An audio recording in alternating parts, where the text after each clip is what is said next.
Mariupol no se rinde. El primer ministro ucraniano Denis Shmyhal sostiene que los cerca de 3.000 militares que se refugian en una fábrica de acero lucharán hasta el final.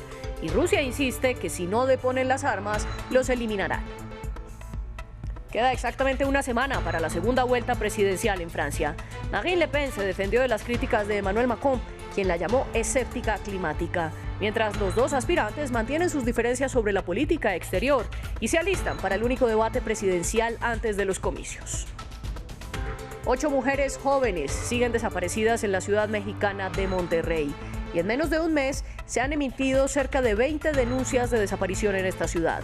Sus familias y organizaciones de derechos humanos denuncian que no son hechos aislados. Bienvenidos a las noticias de France 24. Yo soy María Clara Calle y es un placer acompañarlos. Empezamos esta misión en Ucrania. Los cerca de 2.500 soldados y 400 mercenarios que Rusia dice que están en una planta de acero en Mariupol continúan sin rendirse. Mientras que Denis Shmyhal, el primer ministro ucraniano, sostiene que lucharán hasta el final. Ellos son el último bastión que tiene Ucrania antes de que la ciudad caiga bajo el control de Moscú. El vocero del Ministerio de Defensa ruso, Igor Konashenkov, advirtió que quienes sigan resistiendo serán eliminados. Les contamos más en el siguiente informe. Se les dio un ultimátum para que depusieran las armas a cambio de salvar sus vidas. Pero las tropas ucranianas, que quedan en la ciudad de Mariupol, en el sureste del país, han ignorado el plazo del ejército ruso para rendirse y sostienen que lucharán hasta el final. No, la ciudad aún no ha caído. Todavía están nuestras fuerzas militares, nuestros soldados, por los que lucharán hasta el final y por ahora siguen en Mariupol. Mariupol ha estado sitiada durante 7 semanas y las tropas rusas afirman que ahora controlan la mayor parte de la ciudad portuaria.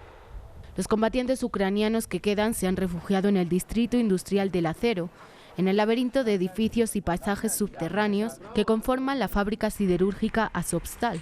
Cercado ahora por las fuerzas rusas, es el último gran foco de resistencia en Mariupol. Los restos del ejército ucraniano y un gran equipo de civiles están básicamente rodeados por las fuerzas rusas. Siguen luchando, pero parece que, por la forma en que el ejército ruso se comporta en Mariupol, han decidido arrasar la ciudad a cualquier precio. Después de su fracaso en la toma de Kiev, capturar Mariupol sería una victoria simbólica para Moscú y los separatistas, creando un corredor terrestre entre Rusia y Crimea y controlando la segunda gran ciudad ucraniana en caer en manos del Kremlin después de Jersón.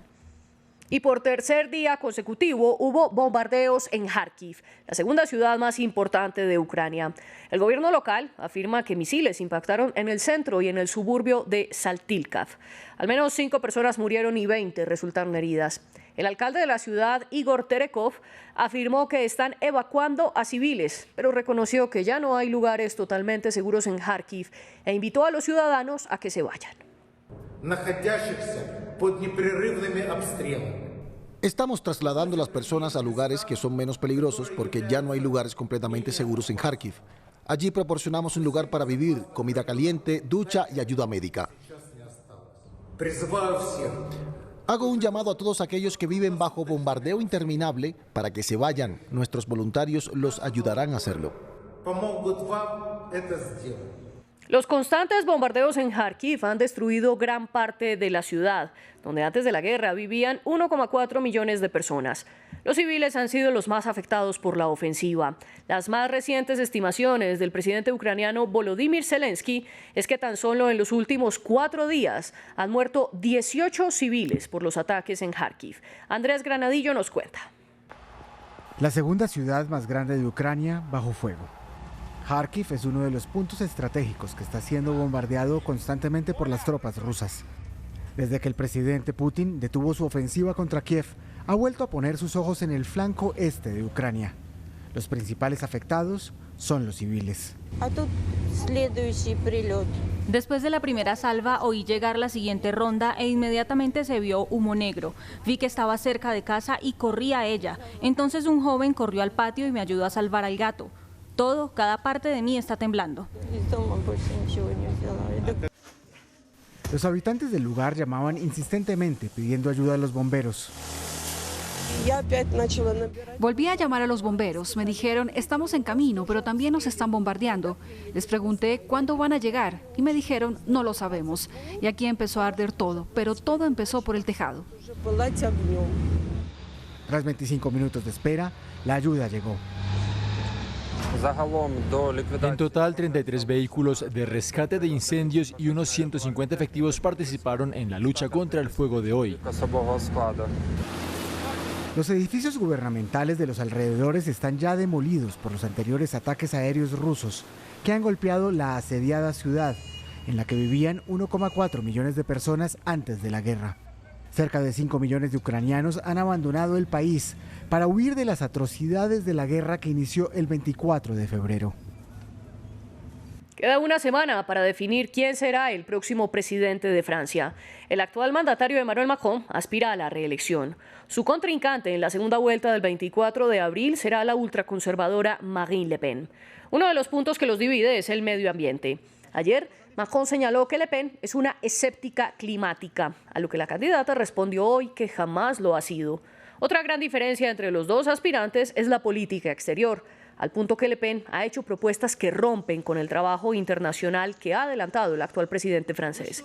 Los aspirantes al Elíseo defenderán sus ideas en el único debate presidencial que habrá y que se realizará el próximo 20 de abril. Aquí les explicamos cuáles son sus diferencias en las relaciones internacionales.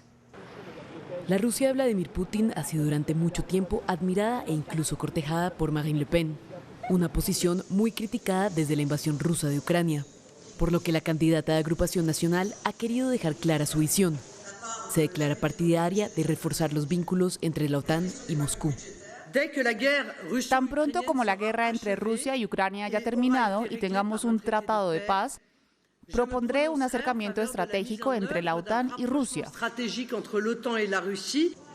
Otra medida defendida por Marine Le Pen, la retirada de Francia del mando militar integrado de la OTAN, para recuperar más soberanía, asegura la candidata.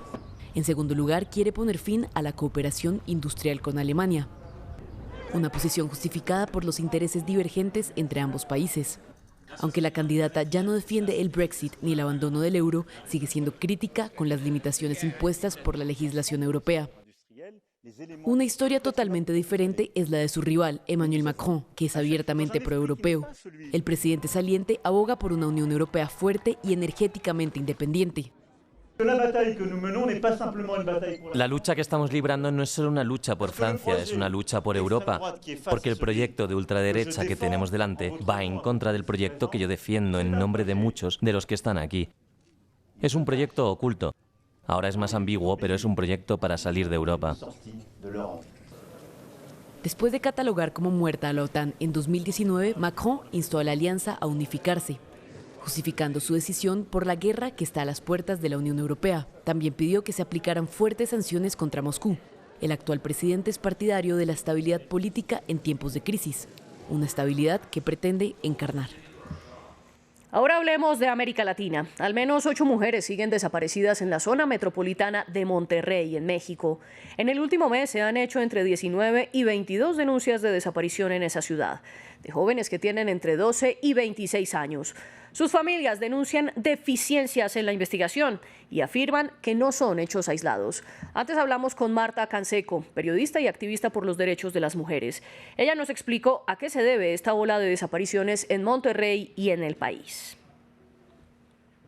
Buenas noches, María Clara. Mira, decirte que en México desaparecen al día 7 mujeres en nuestro país.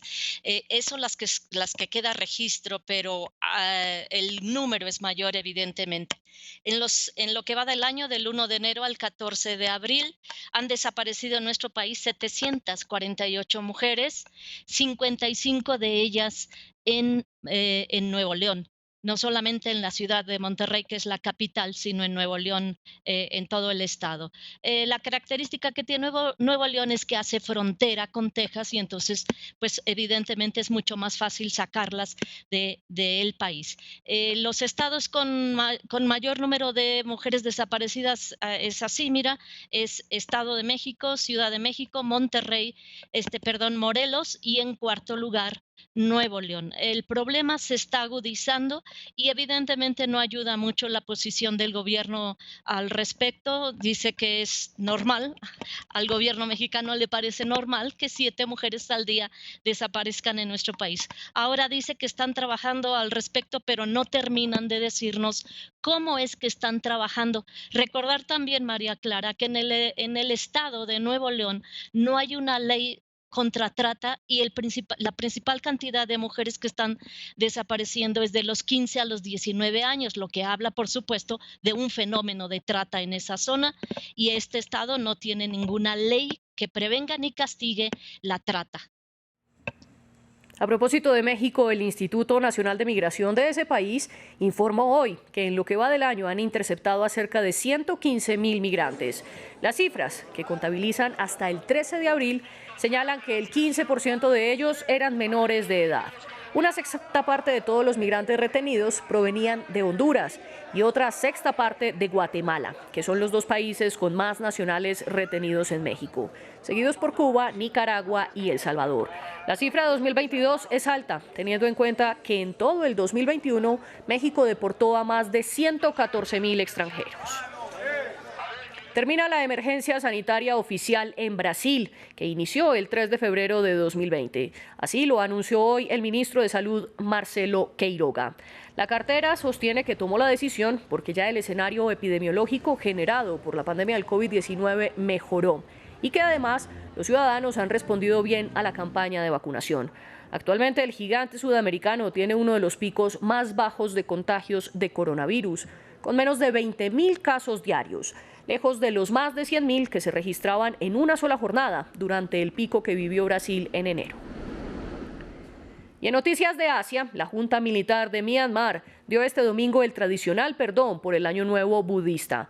Más de 1.600 personas fueron liberadas de prisión. Sin embargo, no habrían amnistiado a los presos políticos detenidos desde el 1 de febrero de 2021, cuando el gobierno de Aung San Suu Kyi fue derrocado y miles de manifestantes se volcaron a las calles a protestar en contra de la Junta Militar. Luis Muñoz nos amplía. Un perdón para 1.619 presos en Myanmar. La amnistía por el Año Nuevo budista es habitual, pero este año ha sido mucho menor que los 23.000 de 2021. El evento congregó a las familias frente a la prisión de Insein, pero fuentes de AFP aseguran que los presos políticos detenidos durante el gobierno de la actual junta militar no fueron liberados. Aunque mi hija solo tiene 19 años, es muy activa en política. Estoy orgullosa de ella. Estoy esperando afuera de la prisión con la esperanza de que sea liberada. Un perdón que no ha terminado con la represión de la junta militar. Estas imágenes muestran algunas de las más de 100 aldeas quemadas por el ejército en los últimos meses. Pero la represión también va acompañada de una fuerte resistencia, desde las fuerzas populares de defensa, pero también desde la cultura, como esta comparsa de cantantes y comediantes que recorre la selva para hacer pedagogía. Creo que la gente apoyará cualquier movimiento contra los militares. Puedes rebelarte contra ellos a través del hip hop, el electropop o el tangyat. La gente está lista para apoyarte en este tiempo porque todos quieren luchar contra la dictadura militar. El 1 de febrero de 2021, el ejército dio un golpe de estado al gobierno de Aung San Suu Kyi, acusándola de fraude electoral. Desde entonces, según datos de una ONG local, más de 1.700 civiles han muerto y más de 13.000 personas han sido arrestadas. Que no viertan al océano las aguas que tratan de la antigua planta nuclear de Fukushima. Ese es el llamado que hicieron hoy miles de manifestantes en Tokio. Estas personas protestaron contra la política nuclear de Japón, que incluye el plan de tirar el agua al Océano Pacífico, posiblemente antes de abril de 2023. El gobierno nipón buscó el respaldo de la Agencia Internacional de Energía Atómica. El organismo viajará al país nuevamente para realizar más revisiones. Pero muchos japoneses piden que sean científicos locales y otros organismos los que inspeccionen el agua tratada para ver si puede o no contaminar los mares. Y a partir de mañana inicia en France 24 Directo América edición nocturna, de lunes a viernes a las 19 horas en Bogotá, Quito, Lima. Estaremos con Santiago López y Valentina Torres Sánchez para 2 horas de información con las noticias, el debate y las actualizaciones de los deportes y la economía. Los esperamos en este programa. Por lo pronto, sigan aquí en France 24.